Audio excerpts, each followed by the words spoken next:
see my patience, I just came here to defend.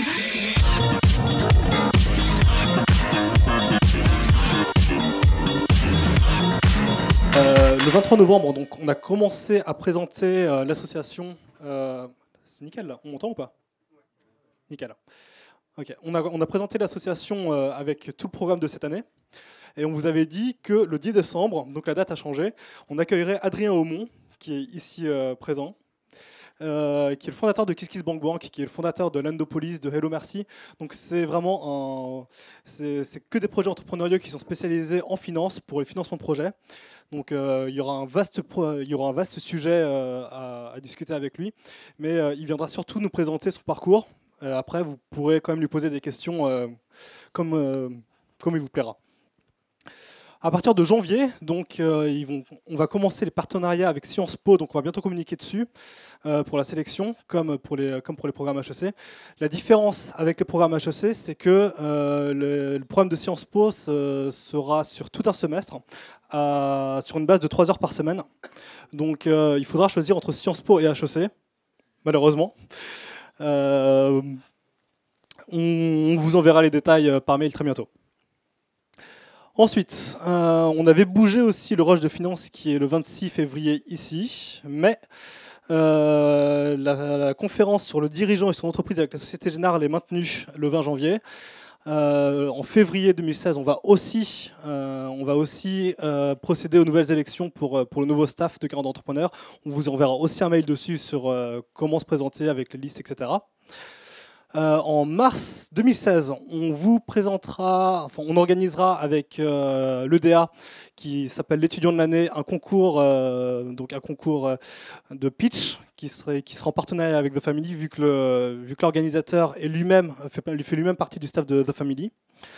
En mars 2016, on va organiser une conférence sur la propriété intellectuelle avec Captain Contrat, et on terminera en avril 2016. Pour l'instant, le reste est un peu flou, avec une conférence et un atelier avec la Société Générale, encore une fois, sur le business model, sur comment parler à son banquier, comment présenter un bon business model. Et il y aura une présentation avec des professionnels qui vous diront ce qu'il faut faire, ce qu'il ne faut pas faire, etc. Petit rappel encore, du coup, sur le programme HEC de cette année. Là, vous avez déjà reçu les mails normalement pour les programmes qui ont lieu en ce moment, enfin les sélections qui vont avoir lieu en ce moment. Donc, une académie Design Thinking, Business et Objets Connectés. Ici, chez la Track Digital Entrepreneur, la sélection est déjà passée, je crois. Et en mai, la sélection a lieu en ce moment pour le leadership, mais il y aura aussi 2 certificats qui sont Digital Innovation in Business et Digital Transformation, en sachant que le premier est très orienté entrepreneuriat et le deuxième est très orienté grand groupe, donc c'est selon ce qui vous intéresse. Voilà, donc maintenant on va accueillir Adrien Aumont, fondateur de KissKissBankBank, de Hello Merci et de Landopolis, et je vais lui laisser la parole. Merci. Merci beaucoup. Bonjour à tous. Bonjour à tous. C'est la fin de l'année, je suis un petit peu explosé. Donc on m'a dit, bon, bah, tu peux faire ma vie, mon œuvre, raconter ta life. Alors il se trouve que c'est le truc que je connais par cœur. Donc c'est plus facile que de vous préparer une conférence brillante sur n'importe quel sujet, même sur celui que je maîtrise le plus peut-être aujourd'hui, qui est celui du financement participatif. Donc je vais juste commencer par un petit truc. Je fais toujours ça parce que ça me permet d'avoir les idées au clair. Qui parmi vous connaît le financement participatif? Ok. Qui a déjà financé son propre projet à travers une plateforme de financement participatif? Ah, son propre projet? Non? Ouais. Sur quelle plateforme? Ulule? Bon, on en a sous le pied, hein. Ça veut dire quand même que pas beaucoup de clients parmi vous. Et parmi vous, qui a déjà soutenu un projet sur une plateforme de crowdfunding? Bon, vous êtes plus généreux qu'entrepreneur. J'espère que cette école va vous transformer en généreux entrepreneurs. Qui parmi vous connaît Kickstarter? Ok. Qui connaît Indiegogo? Ok. Ulule? KissKissBankBank? Bon, on voit que les Américains sont un peu devant. On va dire qu'en chiffres, ils le sont un peu plus. Hein.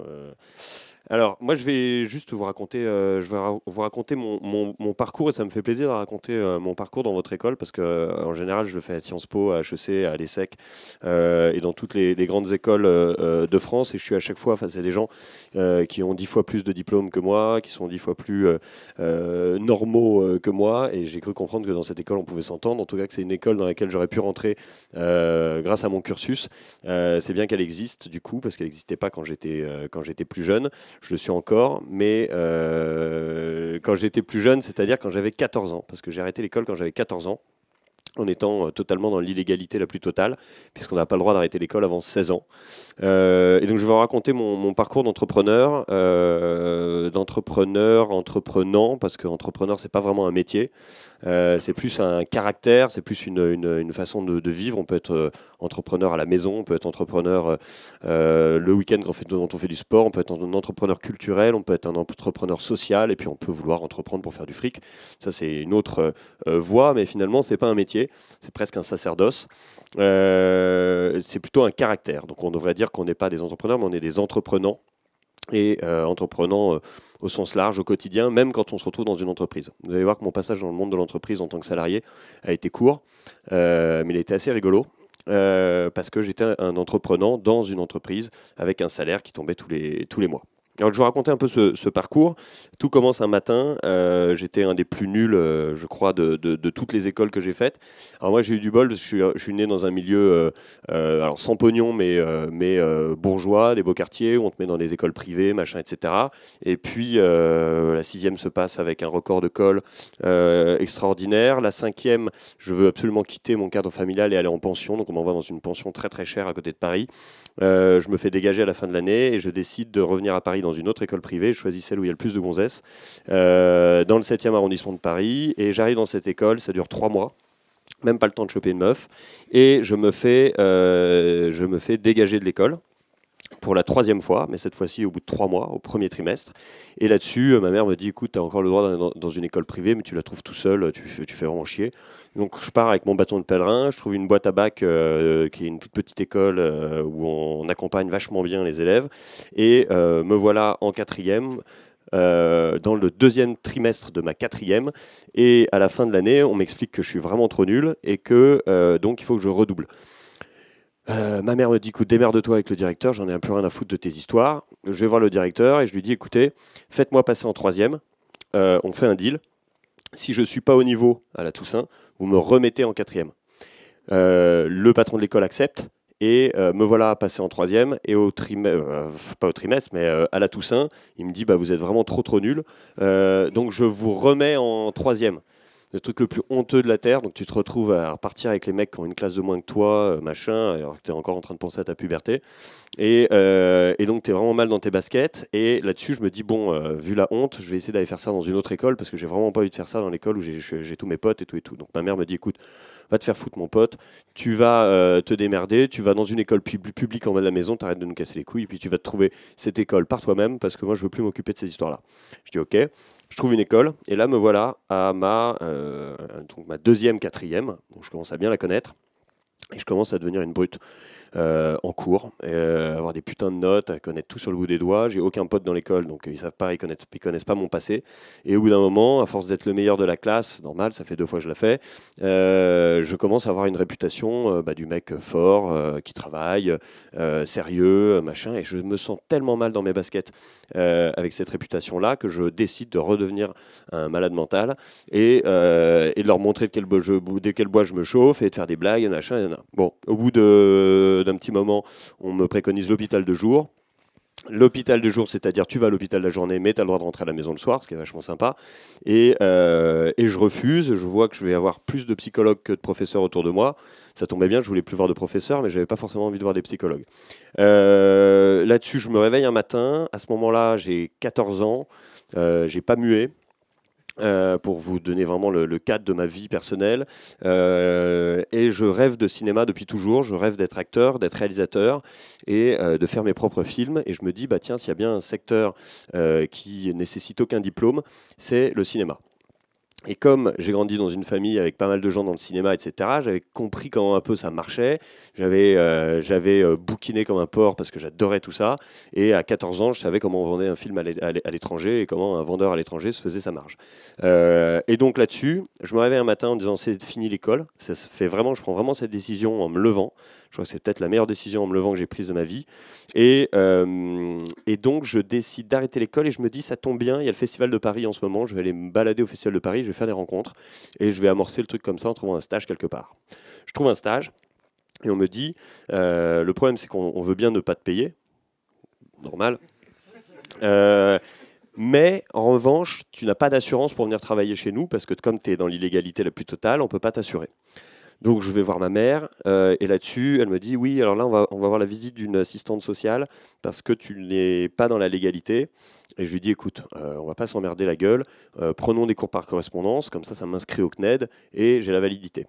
Et donc je suis dans la légalité et je vais voir le CNED me refuse. Donc je suis refusé par des cours par correspondance quand même, ils n'étaient même pas obligés de me voir. Et du coup, je prends des cours par correspondance privés, donc les cours Legendre, pas très loin d'ici. Je me souviens encore de leur adresse, tellement je devais renvoyer les... Bon, bref. Et à cette époque-là, je reprends des cours par correspondance pour être dans la légalité, et ma mère me fait une lettre comme quoi elle m'assure sur n'importe quel travail que je fais, si je prends un spot sur la gueule, si je me fais renverser par une bagnole, etc. Et donc avec ce papier-là, je pars, et pendant 1 an et demi, jusqu'à mes 16 ans, j'ai travaillé gratuitement avec la lettre de ma mère sur tous les plateaux de cinéma, les plateaux de télé, etc. Donc j'étais le petit gamin grand comme ça qui n'a pas mué, qu'on envoie faire le café, les machins, un truc. Et puis je monte assez vite. Je me retrouve à être deuxième assistant mise en scène, premier assistant mise en scène sur des courts-métrages. Quand tu es premier assistant au deuxième, tu as intérêt à avoir le permis. Moi, j'avais pas le permis. Donc je prenais des stagiaires qui, eux, étaient à l'ESRA ou dans des écoles de cinéma, qui, eux, avaient le permis de conduire. Et donc je dirigeais des gens plus vieux que moi sur des plateaux de cinéma. C'était assez spécial. Et à côté de ça, pour gagner du fric, j'étais acteur et je faisais des téléfilms tout pourris pour la télévision française. Mais je marchais vachement bien à faire des trucs de merde. Et du coup, je faisais des trucs pas possibles avec des acteurs pas possibles et des metteurs en scène pas possibles. Alors que moi, je rêvais de Lars von Trier, de machin, de chercheur du cinéma. Et tout d'un coup, vers 16 ans, je monte ma première entreprise. Parce qu'en fait, à 16 ans, je me fais émanciper. Donc, je deviens majeur avant l'âge, c'est-à-dire que j'ai le droit de monter une entreprise, de payer des impôts, etc. Alors, j'ai pas le droit de conduire, j'ai pas le droit de picoler. Bon, je récupère tous les fardeaux de la majorité. Et dans ces fardeaux de la majorité, eh bien, il y a la capacité à monter une entreprise. Et donc, je monte ma première entreprise à 16 ans, qui est une boîte de production. Et tout le pognon que je fais sur des téléfilms irregardables, je le prends et je le mets dans cette boîte de production pour produire mes courts-métrages. Et donc je fais mes armes en faisant du fric en tant qu'acteur et en réinjectant cet argent pour faire des films dans ma boîte de prod.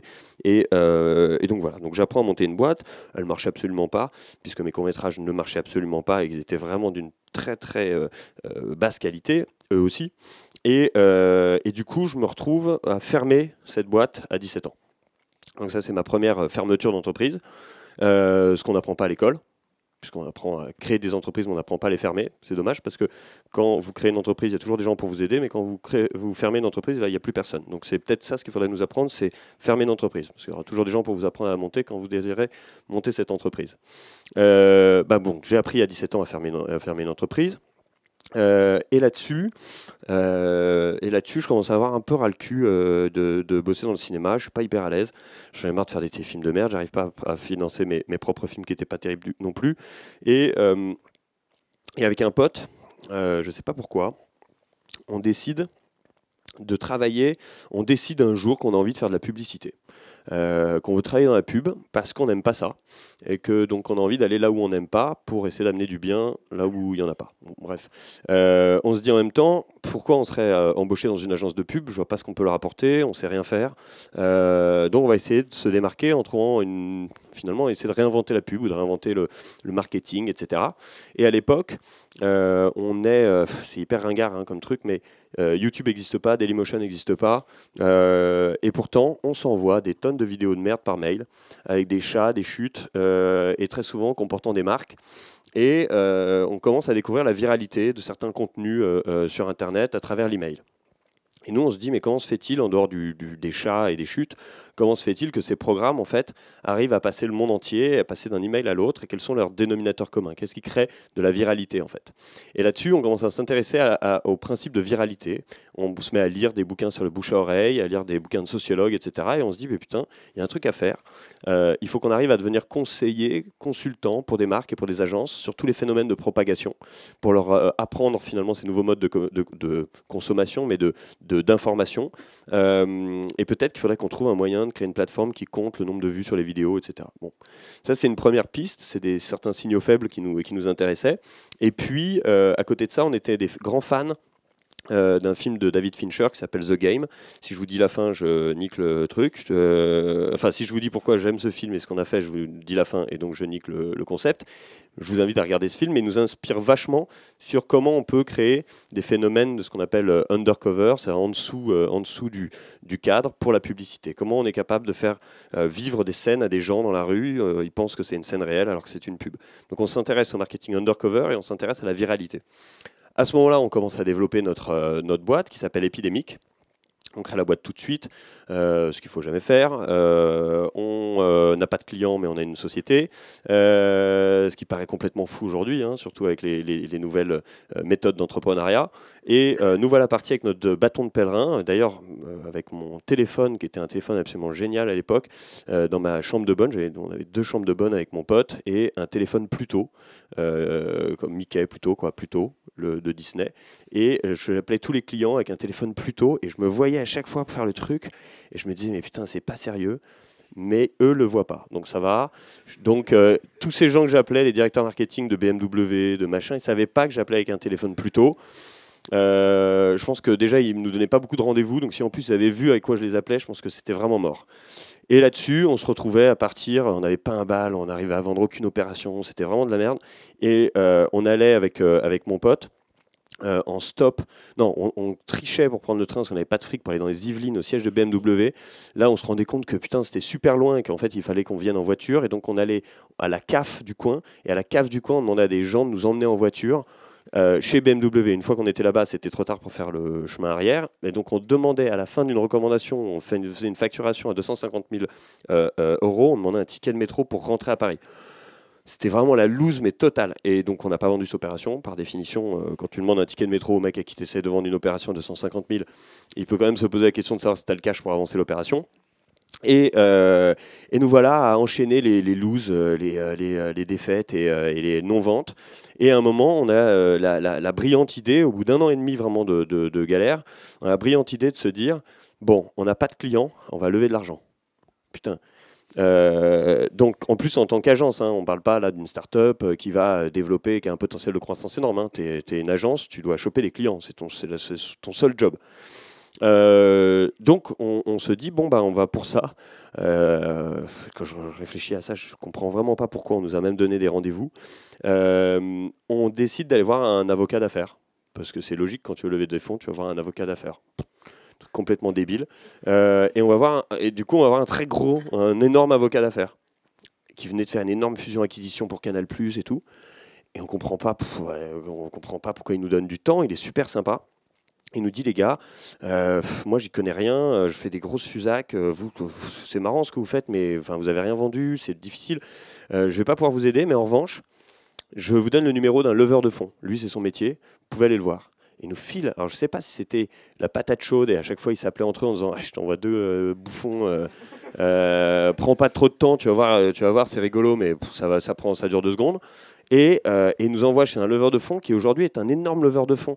Donc on a pris un leveur de fonds nous récemment pour notre entreprise. Et je sais que mon associé est allé le voir. J'ai dit putain, tu le salueras de ma part. Je ne sais pas s'il se souvient. Sûrement pas d'ailleurs. Et on va voir ce type qui, encore une fois, nous donne du temps à lui, c'était vraiment sympa de sa part, et il nous dit, écoutez les gars, quand on est une agence, on ne lève pas de l'argent, on lève des clients, et pour avoir des clients, il faudrait déjà que vous ayez des bureaux, et peut-être même des bureaux dans un endroit où il y a des clients, ça pourrait être pas mal. Donc, je vous donne le numéro de ce type, vous l'appelez de ma part, il est patron d'un groupe de com, pareil, hop, il nous refile, c'est le singe qu'on met sur l'épaule de quelqu'un, et là-dessus, nous voilà dès le lendemain dans les bureaux du président de ce groupe de com, qui nous dit, les gars, c'est marrant ce que vous faites, vous avez l'air sympathique, je vous file des bureaux. Et vous avez accès à mes directeurs de clientèle et vous avez la possibilité d'aller choper des marques chez nous avec votre solution qui est sans doute très intéressante. Au bout de un mois et demi, on n'a toujours pas de clients. C'est vraiment définitif, quoi. Je pense que cette offre, on n'en a jamais eu. Et là-dessus, le président de cette boîte vient nous voir et nous dit, voilà, j'ai 2 anciens de L'Oréal qui viennent de partir. Ces 2 boss de L'Oréal, ils sont 2 mecs brillants et ils partent pour monter une marque de parfum. Ça s'appelle Le Labo. Et ils ont besoin ils veulent lancer la marque sans faire de publicité. Ils veulent faire que des grandes idées de buzz et de viral, on disait ça à l'époque, hein, désolé, et de la presse pour les faire savoir. Et du coup, il nous dit, je vous ai vendu, ils veulent vous voir absolument, et je veux monter une filiale du groupe que vous allez diriger sur ces thématiques-là. Nous, on dit, putain, c'est génial. C'est incroyable ce qui nous arrive et tout. Et puis on lui dit, ok, génial, mais combien tu nous donnes de part de cette boîte et combien tu nous files de salaire pour qu'on amorce tout ça. Et il dit, bah, vous avez 10% tous les 2 de la boîte, je garde 90 et puis vous n'avez pas de salaire parce qu'il va falloir amorcer l'activité. On dit, bah, attends mon pote, nous on a déjà une coquille vide, on n'a pas besoin d'une deuxième coquille vide, enfin 10% d'une autre coquille vide.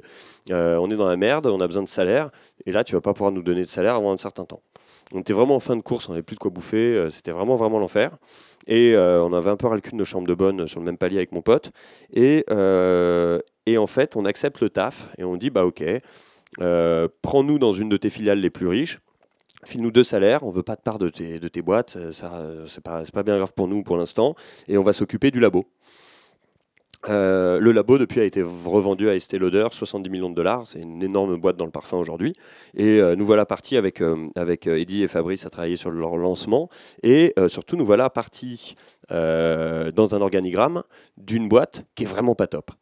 Et donc, quand il nous dit ça, le président de cette boîte, et c'est là le début de ma carrière de salarié dans une entreprise, il nous montre l'organigramme de la boîte. Il dit, bah voilà, vous allez être en bas, là, vous êtes un team créatif, donc il y a un concepteur-rédacteur, et puis il y a un designer, directeur artistique. Et donc, on le regarde, on dit, bah, donc Rodolphe, mon pote, lui, il est concepteur-rédacteur, les doigts dans le nez, il a même beaucoup de talent, mais moi, je suis pas du tout directeur artistique, je me suis jamais servi de Photoshop, et je suis pas graphiste, quoi, je sais pas dessiner, je sais rien faire. Il me dit, écoute, tu trouveras bien ta place.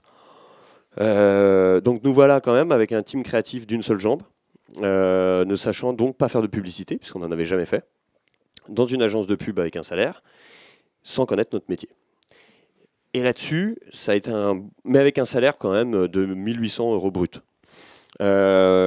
Et nous, en plus, comme on était vraiment un peu zinzin, on regarde son organigramme. Et en fait, il y avait un truc qui nous chagrinait, c'était de gagner peu d'argent dans une boîte pas terrible, avec des patrons assez mauvais. Et donc nous, on lui dit, écoute, franchement, on croit, avec notre petite expérience, que ton directeur commercial, il n'est pas très bon, et que ton directeur de création, en fait, nous, on aimerait bien sa place. On pense qu'on peut être des bons directeurs de création. Surtout moi, puisque je savais rien faire. Donc je pensais que tu pouvais être patron quand tu savais rien faire. Mais bon. Et là-dessus, il rigole et il nous dit, bah les gars, ça se fait pas comme ça en un rendez-vous, mais en revanche, démerdez-vous, faites votre place dans cette boîte. C'est pas rentrer dans l'oreille d'un sourd. Et là-dessus, pour se faire de la place dans une boîte, il faut gagner des compétitions et récupérer des clients. Première grosse compétition sur laquelle ils nous mettent, puis ils mettent toute l'agence, c'était pour Canson, les papiers Canson. Et on était en compétition face à TBWA et DDB, qui sont des énormes agences mondiales.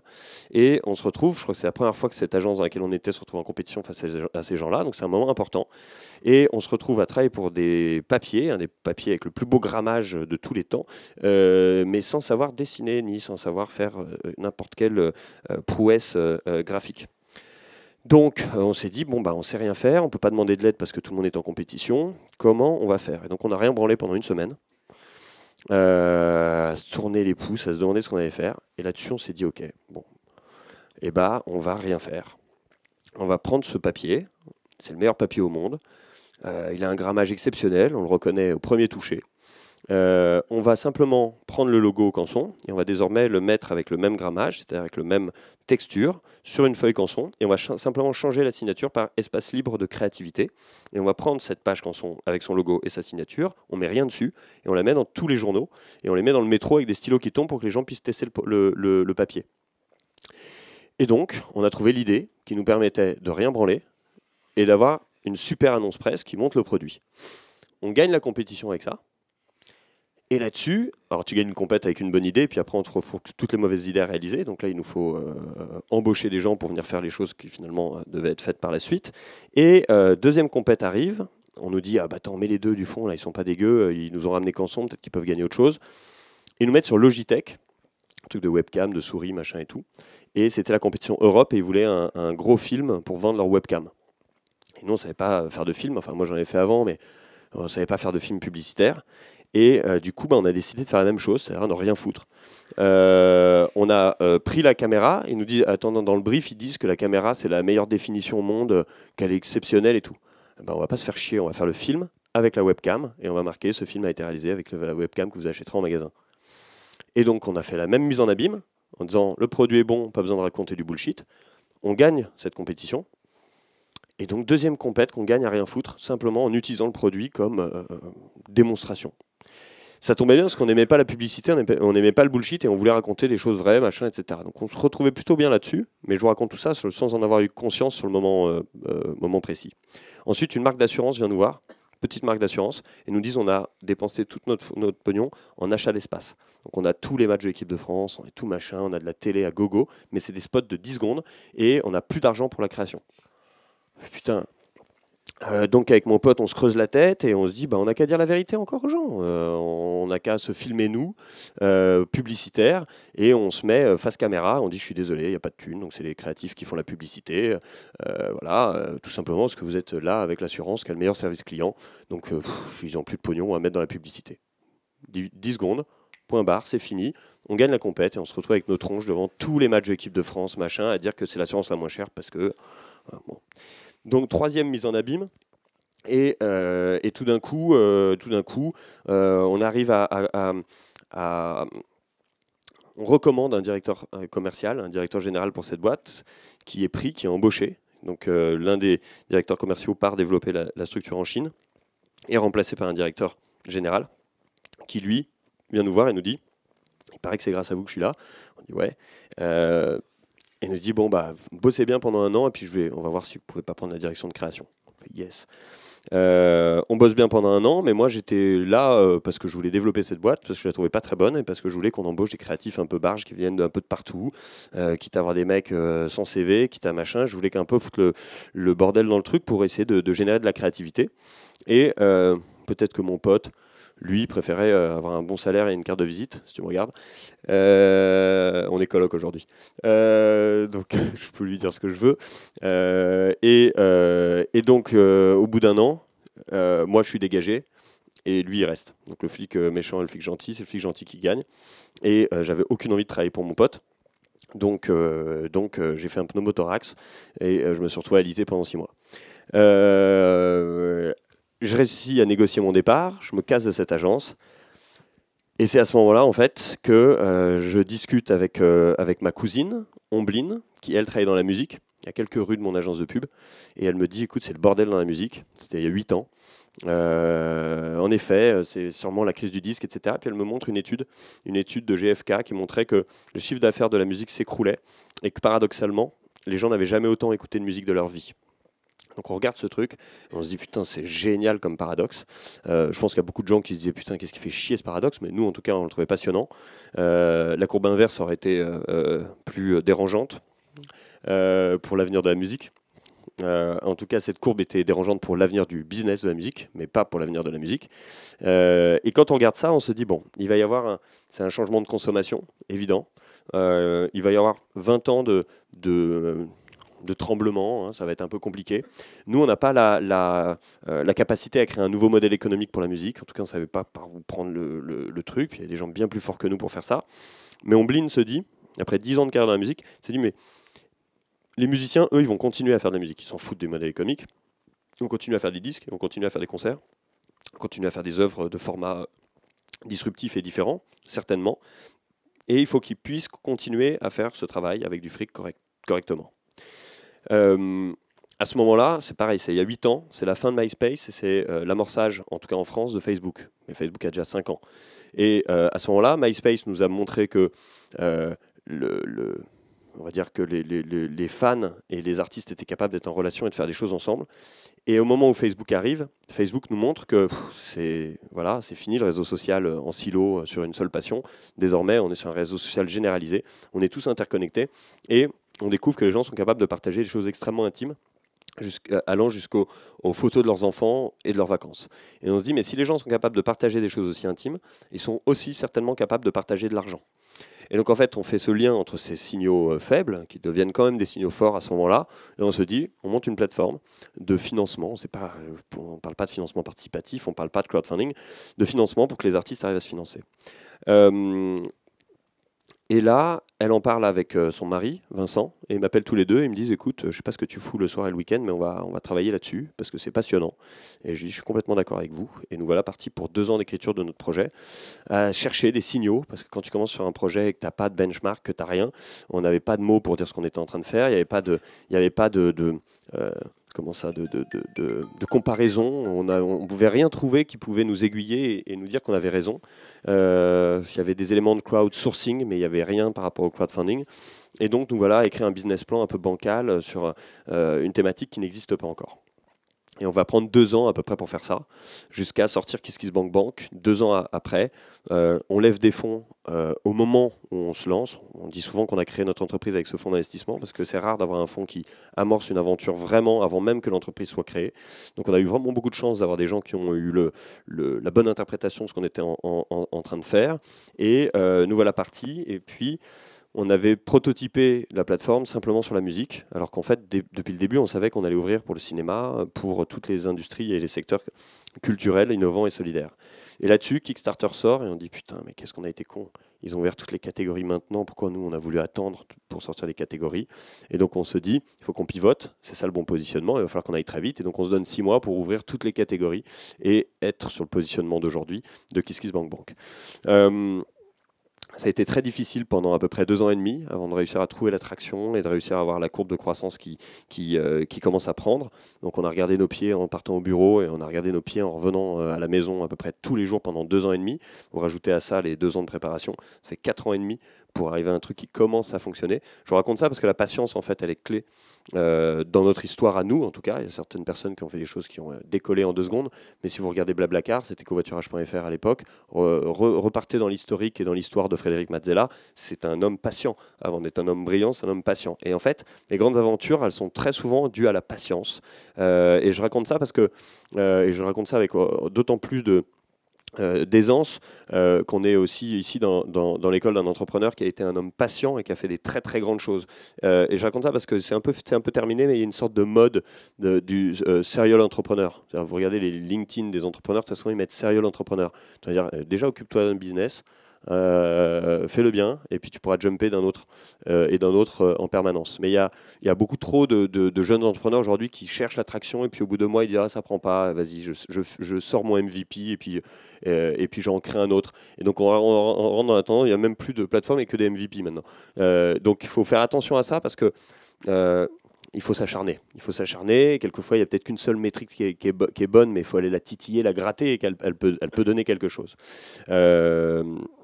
Notre aventure donc prend du temps, mais du temps à prendre. Ce qu'il faut savoir, c'est qu'au début, nous, on ne connaît pas notre métier, on ne vient pas du web, on ne vient pas de la finance, on vient un peu de la culture, de l'innovation et de la solidarité, par nos parcours respectifs passés, mais pas plus que ça. Et je vous la fais courte pour qu'on puisse enchaîner sur quelques questions, mais on a commencé, on ne savait rien de ce qu'on était en train de faire. Et aujourd'hui, on a KissKissBankBank qui finance la création, l'innovation et les solidarités avec un modèle de don en échange de contrepartie. On a cité tous nos concurrents tout à l'heure, donc vous voyez à peu près ce modèle. Nous avons créé il y a 2 ans Hello Merci, emprunté à des gens qui vous veulent du bien, à défaut des autres. Ça m'a fait bizarre d'avoir mon logo à côté de la Sogé pendant 1 heure tout à l'heure.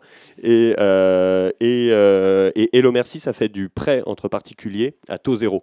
Donc on peut désormais se prêter du fric et se rembourser avec des échéanciers. Nous on gère, c'est la machine qui gère tout ça. Et vous pouvez emprunter jusqu'à 10 000. C'est très utilisé par des commerçants, par des agriculteurs et par des artisans. Et ensuite, vous avez l'Endopolis qui a 1 an maintenant. On a fêté le 19 novembre, si je ne dis pas de bêtises.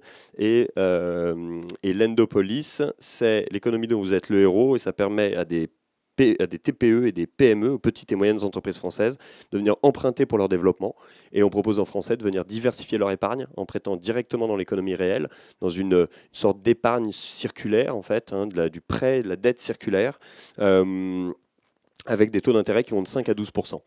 Donc aujourd'hui, on peut avoir un portefeuille mensuel pour la culture, l'innovation et les solidarités, où on finance des projets, on récupère des contreparties. On peut avoir un petit portefeuille qui tourne pour financer des projets de proches, d'amis, de famille ou d'inconnus sur des thématiques qu'on aime bien à travers Hello Merci. Et puis on peut venir faire de l'épargne rémunérée sur l'Endopolis. Ce qui fait qu'en 6 ans officiels, en 8 ans officieuses, on est passé de 3 utopistes qui voulaient simplement monter une petite mécanique pour permettre à des artistes de se financer avec leur public, à une entreprise de fintech invitée aux rencontres parlementaires sur l'épargne. Voilà.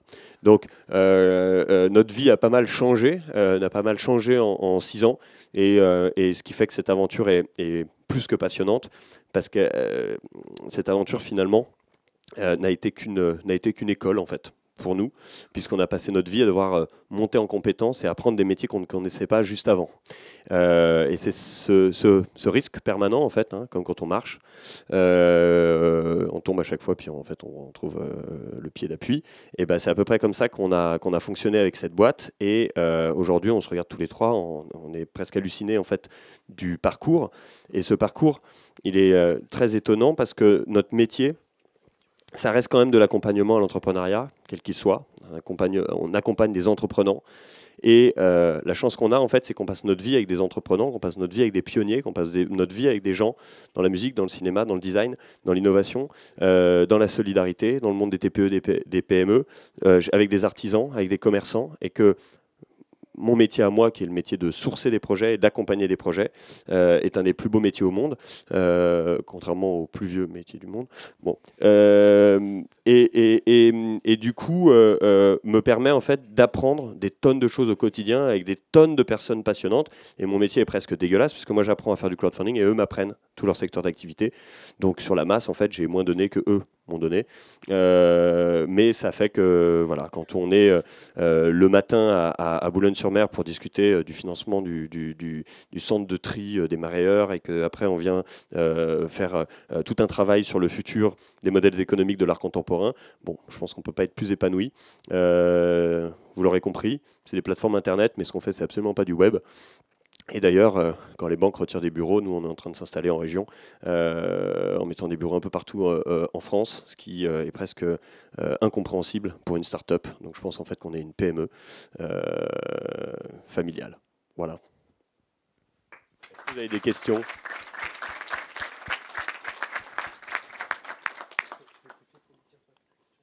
Est-ce que vous avez des questions ? Peut-être sur le business à proprement parler, ou sur un...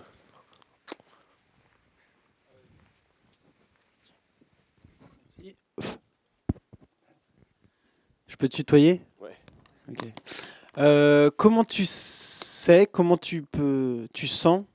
qu'un projet mérite de la persévérance jusqu'à ce qu'il puisse devenir ensuite pérenne, quoi. Tu y vas et puis c'est vraiment jusqu'à ce que tu aies le nez sur le bitume, ou il faut sentir qu'il peut se passer quelque chose derrière. Alors, moi, j'ai beaucoup de mal à répondre à cette question parce que je pense que je suis pile quelqu'un qui a le tempérament pour me retrouver le nez sur le bitume. C'est-à-dire que j'ai toujours ce truc, je trouve que c'est un proverbe à la con, mais t'arrêtes pas, tu risques de t'arrêter une seconde avant le miracle. Et j'ai toujours ce truc en tête, moi. Sauf que, en fait, non, si tu veux pas te retrouver dans la merde, t'as intérêt à t'arrêter quand même 5 secondes avant le fait qu'il n'y ait pas de miracle. Parce que c'est quand même ce qui arrive le plus souvent. Et bon, c'est une histoire de tempérament, ça. Tu vois, la première aventure entrepreneuriale, c'était vraiment une connerie. C'était mal pensé, c'était mal gaulé, et j'y croyais dur comme fer. Et quand je regardais mon associé, il y croyait dur comme fer. Parce que le rapport avec les associés, il est clé. Donc peut-être que nos deux tempéraments étaient des tempéraments où on était capable d'aller droit dans le mur sans s'en rendre compte. Après, j'ai eu la chance d'être en association avec Combline et Vincent, qui ont des tempéraments différents du mien, mais je savais justement qu'ils avaient le tempérament de dire, et Vincent le disait souvent, si on sent que ça doit s'arrêter, il faut qu'on soit capable d'arrêter. Et qu'on soit capable d'arrêter au bon moment, juste parce que ce n'est pas une entreprise, c'est des salariés, c'est plein de choses en fait que tu ne peux pas mettre en danger. Donc il faut savoir trouver et mettre le curseur au bon endroit. Et comme je savais qu'il avait ça en tête, quand on se regardait et vraiment dans des moments importants, je voyais qu'ils y croyaient totalement et que en fait, on prévoyait des plans B, des plans C, des plans D, mais qu'on était convaincu que ça allait prendre et qu'on était convaincu que tous les signaux faibles qu'on avait réunis fabriqueraient des signaux forts. Mais c'est de l'imperceptible en fait. J'arrive pas. Il y a des gens sûrement très techniques sur ces sujets-là. Nous, on est au feeling.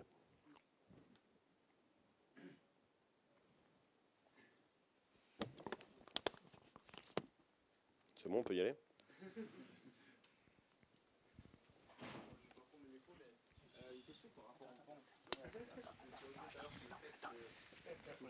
Sur le fait, ouais, bon, ça marche. Ouais, tu ironisais tout à l'heure sur le fait que ton logo était à côté de celui de la SOG, et ça me fait rire parce que en fait j'ai tendance à penser justement que le modèle des banques classiques tel qu'on connaît est en train de s'effondrer littéralement, et que justement c'est plutôt ce genre de structures comme les tiennes qui sont en train de prendre les devants. Et j'aimerais savoir justement quelle est ton opinion par rapport au marché conventionnel des banques tel qu'on le connaît et aux plateformes de crowdfunding, de crowdsourcing comme la tienne ou d'autres. Alors, nous, on pense pas forcément que les banques vont tomber, mais on pense que si elles se modifient pas, et si elles s'inspirent pas de tous les élans du crowdfunding et de la fintech, ça sera pas ces banques-là qui seront en place. Mais il y aura toujours des banques. Après, est-ce que ce sera ces acteurs ou des nouveaux? Ça, c'est la grande question. Après, sur KissKissBankBank, on n'est pas concurrent des banques. Donc sur ce point-là, ça va. En revanche, on a créé, généré et installé des flux financiers qui leur échappaient auparavant. Donc potentiellement, on a créé un marché pour eux. Ça pourrait être intéressant, mais ce n'est pas concurrent. Là, Hello Merci, c'est du prêt à 10 000 balles. On est concurrent plus de prêt d'honneur. Et quand une banque fait du prêt d'honneur, en général, c'est qu'elle a une institution, quelqu'un qui vient en garantie de cet argent. Ils s'en foutent du prêt d'honneur. Ça fait pas vraiment mal. D'ailleurs, on a sur KissKissBankBank et sur Hello Merci, on est partenaire avec la Banque Postale depuis 4 ans maintenant. 2 ans peut-être avec Hello Merci, 4 ans avec KissKissBankBank. Parce qu'ils voient ça comme un complément hyper intéressant par rapport à ce qu'ils peuvent proposer à leurs clients. C'est intéressant pour eux, avec un positionnement citoyen, de venir financer des projets sur KissKissBankBank, des projets qui sont citoyens. Donc on a inventé avec la Banque Postale un modèle de micro-sponsoring. Sur Hello Merci, ils viennent payer la commission du service sur certaines thématiques, et puis là, ils vont se mettre à recommander le produit. Parce qu'ils savent que sur Hello Merci, il y a même un levier vers la banque. Si j'emprunte sur Hello Merci, que j'emprunte avec un prêt d'honneur, avec ces deux éléments, je vais emprunter plus auprès de la banque. Donc ça peut être en amont d'un produit bancaire. Ensuite, pour l'Endopolis, là, ça devient plus concurrentiel, d'un point de vue concret. Mais c'est toujours la même chose, c'est que j'arrive pas à opposer nos modèles, parce qu'au quotidien, les entrepreneurs que j'ai en face de moi sont des gens qui veulent plusieurs modèles. Ils ne veulent pas en avoir un unique et n'avoir qu'un seul interlocuteur. Donc, faire la fight avec les banques, ça serait presque irrespectueux vis-à-vis des entrepreneurs. Et quand on regarde au quotidien, les plateformes de crowdfunding, les gens qui utilisent des plateformes de crowdfunding, rares sont ceux qui arrivent à les utiliser en étant totalement autonomes sans les autres sources de financement.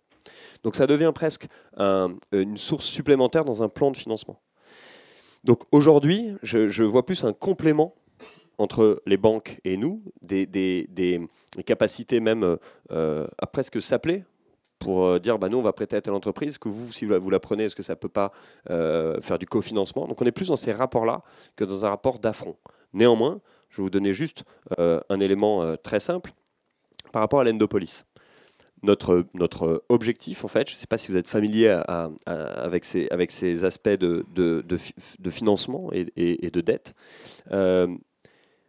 Quand vous empruntez à la banque, il y a un taux d'intérêt qui est fixé. Dans ce taux d'intérêt, ils ont comptabilisé le défaut. C'est la possibilité que vous ne puissiez pas rembourser. Tout ça sur des échantillons de 100, 200, 1000, 10 000 entreprises. Nous, on a des taux d'intérêt qui sont bien plus élevés, mais on veut que des entreprises puissent plus facilement emprunter. Donc, comment résoudre le fait de laisser entrer plus de monde, tout en se donnant pour objectif d'avoir moins de défauts? Ça paraît presque impossible pour un banquier tel qu'il a conçu ses algos. Nous, notre croyance, en fait, c'est que comme elle n'est pas technique et qu'elle est d'usage, elle rend un peu sceptique les gens. Mais nous, notre pensée, c'est de considérer que l'intelligence collective est plus intelligente qu'un analyste financier. Et que chez l'Endopolis, il y a des analystes financiers. Je passe la manière dont on analyse les dossiers parce que c'est un autre angle certainement plus pertinent que les banques. Mais notre croyance, c'est que quand on met un projet sur l'Endopolis, il y a des gens qui arrivent sur le projet et avec des outils sur la page très simple de forum, on fait discuter ces gens avec l'entrepreneur et que les discussions vont guider les néophytes. Et on pense que dans cette masse de gens qui arrivent sur la page, il y a un expert en biotech, il y a un expert en franchise, il y a un expert de la thématique du projet. En tout cas, il sera plus expert qu'un analyste financier, que ce soit à la banque ou chez nous. Donc en gros, l'intelligence collective fait le filtre des projets qui sont viables et de ceux qui ne le sont pas. C'est comme ça qu'en Angleterre, notre concurrent, Funding Circle, là-bas, ils ont voté les politiques ont demandé aux banques de transférer tous les fichiers des entreprises qui ont été refusées aux plateformes de peer-to-peer lending. Ils les passent à la moulinette, ils acceptent une bonne partie de ces projets, et ils ont quand même moins de défauts que la banque aujourd'hui. Donc c'est ça ce qu'on cherche à faire. Si je rajoute à ça le fait que chez nous, une entreprise, elle met son dossier en une semaine, c'est parce qu'il y a des discussions avec experts comptables, etc., mais c'est 10 fois plus fluide, parce qu'en 25 secondes, on est capable de savoir si la boîte est éligible ou non sur l'Endopolis. Donc c'est 25 secondes pour savoir si tu es éligible. Ensuite, une semaine avec l'inertie des discussions avec les partenaires de l'entrepreneur, pour être en ligne. Ensuite, c'est 15 jours en moyenne pour lever de l'argent et on décaisse en 48 heures. Ça te prend entre 4 et 6 mois quand tu veux emprunter auprès de la banque. Donc plus on aura de projets et plus on aura de prêteurs chez nous, et plus ça va aller vite. Et comme un entrepreneur, son boulot, c'est d'être au bureau pour piloter sa boîte et c'est pas de lever des fonds, on espère que l'intelligence collective faisant baisser le taux de défaut ramène de l'épargne des Français parce que ça rassure, permette à des entreprises de se financer plus qu'auparavant. Là, on aura réglé une carence sociétale. Et de l'autre côté, si on va beaucoup plus vite, si c'est 10 fois plus efficace, on a un service qui est beaucoup plus performant pour l'entrepreneur. Si on arrive à faire tout ça, il y a beaucoup de si, du conditionnel dans tout ça. Si on arrive à faire tout ça, oui, la banque sera en difficulté pour les prochaines années à venir. Mais si on veut parler de la banque, si on veut parler de la finance, parlons de crypto-monnaie, parlons de décentralisation des monnaies, parce que ces éléments de crowdfunding, avec des éléments de fintech et avec ces éléments monétaires, vont modifier totalement les banques. Mais regardez les banques, ils ont une grande capacité en R&D et ils ont une grande versatilité, ce qui rend la R&D encore plus facile. Et du coup, ils arrivent à avoir quand même de l'avance sur ces sujets-là. Il y a plus de R&D que dans la musique ou dans le cinéma.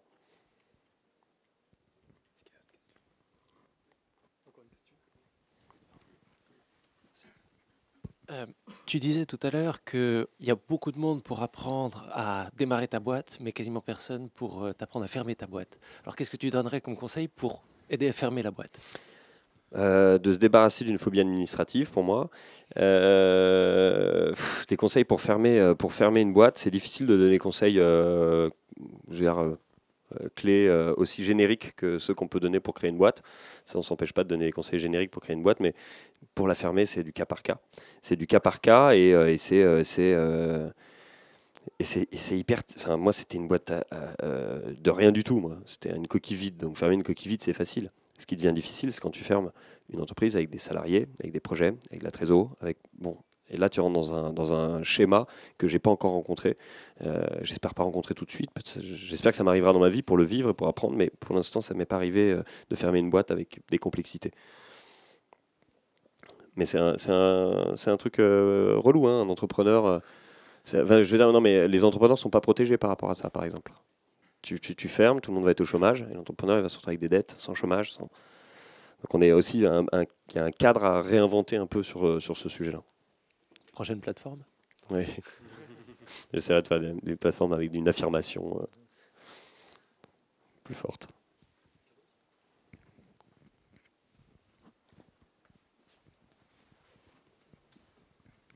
Et moi, je voulais savoir, en fait, pour faire ce genre d'entreprise, si tu avais dû te former à l'économie, à la finance, en fait, acquérir des connaissances, et si oui, quand est-ce que tu avais commencé ? Franchement, non. Non, parce que... C'est plutôt... Tu as embauché des gens pour... Alors, on embauche des gens on bookine, on apprend par soi-même, on fait des rencontres. Moi, je suis autodidacte, donc j'apprends plus facilement au contact des gens. Dès qu'il y a un sujet un peu compliqué, je vais voir mon associé qui est meilleur que moi, je lui demande de m'expliquer un truc. Après, je vais lire un papier, je vais recouper avec ce qu'il m'a écrit, ça va commencer à fabriquer quelque chose d'un peu concret. Ou alors, je vais voir quelqu'un d'autre dans la boîte qu'on a embauché qui est plus performant que moi sur ces sujets-là. Moi, en ce moment, j'apprends sur toutes ces thématiques au contact de nos équipes qu'on a embauchées. Après, voilà, on a passé notre vie à apprendre en marchant au fur et à mesure. Ça tombe bien, il n'y a que comme ça que je mémorise, moi. Donc, si j'avais dû me taper des classeurs et des machins, en fait, j'aurais rien enregistré, quoi. Donc c'est par expérience en fait. Ouais. On fait des choses. Notre métier, c'est de faire de la finance dans l'économie réelle et qu'un enfant puisse comprendre. Donc, si tu me demandais d'aller travailler sur les algos de la SOG que eux-mêmes ne comprennent pas, ouais, je ne pourrais pas apprendre mon métier. Je n'y arriverais pas. J'aurais pas leur niveau d'incompréhension sur les systèmes qu'ils ont créés eux-mêmes, quoi.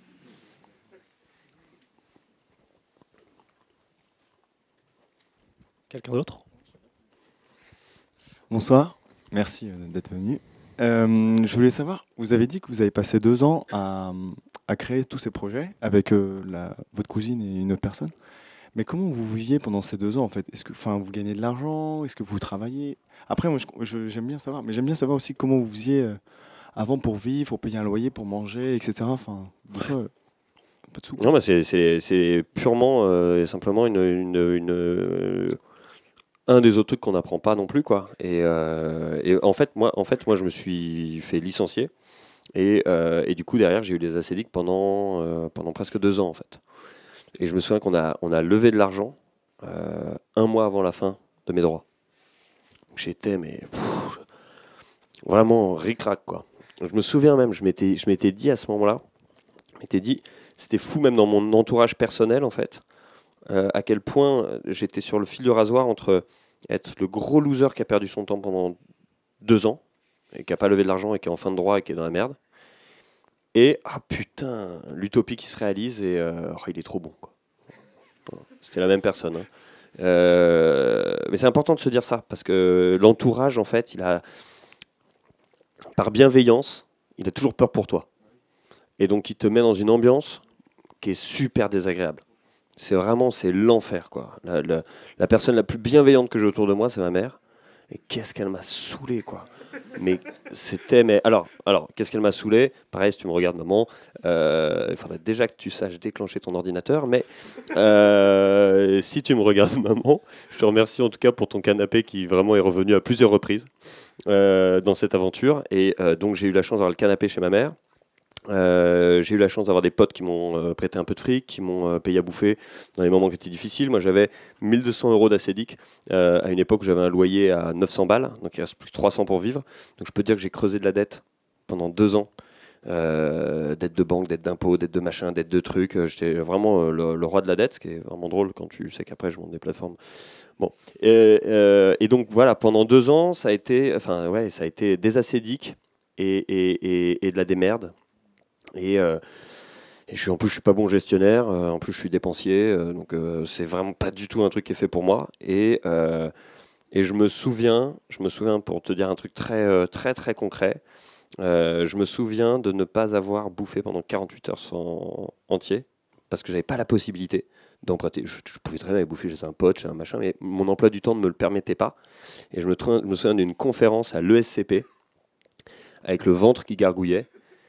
Et moi qui disais le monde de demain, non, le crowdfunding, hein, et puis j'avais le ventre qui gargouillait. Et là je me disais putain, mais quelle vie bizarre ce truc. J'en ai vraiment chié. J'en ai vraiment chié. Et je pense que je repartirai plus dans une aventure entrepreneuriale sans avoir du fric de côté qui me permette de voir venir. C'est le truc le plus dur. Non, parce qu'en fait, il y a un truc, c'est peut-être aussi une histoire de tempérament. Quand je suis dans la merde, je suis ultra concentré. Et dès que tout va bien, je papillonne, si je vais bien, tu peux me mettre un four. Si je suis vraiment concentré, c'est difficile. En ce moment, j'arrête de fumer, donc je suis super concentré. Dès que je me repose un peu sur mes lauriers, c'est pas bon. Donc ça m'a plus stimulé. Et encore une fois, on y croyait totalement. On était habité par ce truc. C'est encore le cas. Je peux bosser jour et nuit, annuler un rendez-vous hyper important personnel pour tout ça, parce que et je m'en fous. Enfin, c'est un kiff. C'est plus chiant pour l'entourage. Voilà. Tu perds des meufs, tu perds de la famille, tu perds pas mal de trucs dans l'équation. Moi, je gagne un peu de sous, mais pas plus que ça. Enfin, j'ai un salaire, voilà. Il y a des gens qui sont mieux payés que nous dans la boîte. On n'est pas dans ce rapport-là non plus. Je pense qu'on se paiera un peu mieux prochainement. Mais encore une fois, on n'a pas monté Facebook, donc tu n'as pas un modèle économique qui fait que tu peux super bien te payer tout de suite. Tu fais quand même des efforts. Tu fais des efforts, mais en fait tu les sens pas, ces efforts, parce que le seul truc qui compte pour toi, c'est que y ait un projet par semaine, puis 2 projets par semaine, puis 3 projets par semaine qui rentrent, que ça prenne, que tu comprennes ton métier, et tu es tellement enrichi en fait par tout ce que tu fais et tous les gens que tu rencontres, etc., que c'est top. Mais encore une fois, hein, il y a un truc que je répète souvent, et c'est pareil. J'ai 31 ans et je dois faire de l'intelligence sur mes 15 ans où j'ai bossé et où j'ai fait que des trucs par débilité. Donc je dois faire de l'intelligence sur des choses que j'ai fait bêtement, parce qu'on me demande de raconter ça. Et c'est un peu comme des statistiques en fait, ce que je suis en train de faire. Hein. C'est pas la réalité. Je vous raconte un truc qui n'est pas la réalité. C'est ce que j'ai retenu moi comme leçon de ce que j'ai fait naturellement. Et le truc, en fait, c'est que pour faire les trucs que tu as envie de faire, en fait, un jour, j'ai tilté. J'étais avec un très très grand avocat et il me regarde et il me dit, si tu savais le nombre de cons qu'on réussit. Et là, et je sais que ça m'a éclairé. Et là, j'en ai vu plein dans ma tête. Et je me suis dit, ok, ça veut dire qu'en fait, c'est chouette, ça veut dire que même si t'es con, tu peux réussir dans la vie. Et donc ça veut dire que peut-être le seul truc qui marche, c'est le travail. Et en fait, quand je réfléchis à ce truc-là, je me dis, ouais, mais travailler comme un yinche, personne travaille je veux dire, dans un rapport sain au travail, personne travaille comme un yinche comme ça. C'est ou parce que tu es dans une merde noire, ou pour gagner beaucoup de fric, mais c'est pas sain, ça. Donc le seul moyen de travailler comme un yinche, en fait, c'est d'être passionné par ce que tu fais. C'est cool parce que si tu découpes le procédé, ça veut dire que pas besoin d'être intelligent, il suffit de travailler comme un ouf, tout le monde est capable de le faire, c'est une bonne égalité des chances. Pour travailler comme un ouf, tu dois être passionné, ça les gens s'en rendent pas compte, mais presque tout le monde peut être passionné par quelque chose. Donc pareil, c'est une super égalité des chances. Mais la clé, c'est de trouver cette putain de passion. Et ça, c'est une des carences, c'est que tu vois toujours, quand toi tu es passionné, tu as toujours des gens autour de toi qui se disent, mais telle chance que tu as, la chance que tu as d'être passionné par ce que tu fais. Mais tout le monde peut être passionné par quelque chose. La question ensuite, c'est de se dire, encore une fois, si tu déroules en arrière, comment on fait pour être passionné? Le seul truc, c'est d'être curieux. Et donc, le seul moyen d'être passionné, c'est d'être curieux, et le seul moyen de travailler comme un dingue, c'est d'être passionné. Donc, c'est la curiosité amène la passion amène le travail. Et à chaque fois encore, il y a une égalité des chances. Tout le monde peut devenir curieux pour trouver sa passion et pour bosser comme un dingue. Et donc, la curiosité, s'il doit y avoir un seul truc à enseigner, si c'est quelque chose qui s'enseigne, c'est ça. Et je crois que vous êtes dans une des meilleures écoles pour développer la curiosité. Quelqu'un d'autre? Ok, alors maintenant on a un apéro buffet qui nous attend à la cantina. Donc je vous invite à applaudir Adrien, à le remercier. Merci à vous.